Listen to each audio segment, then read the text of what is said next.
we had a raffle for 2 bikes. We have the women's 10-speed bike here, and we have the men's 10-speed bike over here. Did you get that? And so we thank all of you, first of all, for listening to the Word of God and for putting in your raffle, for coming to our sale last week where we also had the raffle. So we've had it 2 Saturdays in a row, and we're ready to pull names.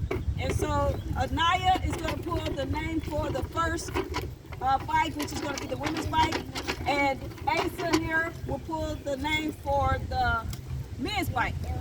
All right.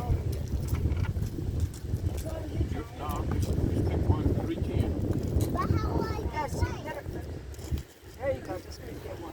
All right. Let me have it. I'll hold on to that. Well, I'll go ahead and announce it right now. Let's see.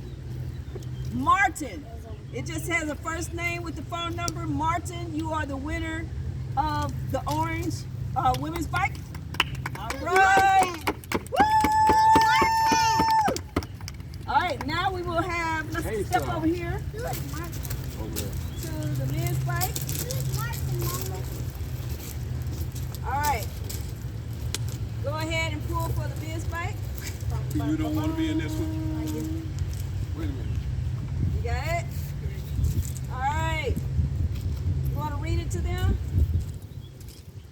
It says Paula S. Paula S. And no phone number. All right. 816. Don't read the phone number. Paula S. You are our winner for the men's 10-speed bike. Woo! We will give you a call. And if we cannot reach you, if something's wrong with the number or it didn't read right, sorry about that. What we'll do is pull again, and we'll end up calling those persons that we call again if the number didn't work. Thank you all.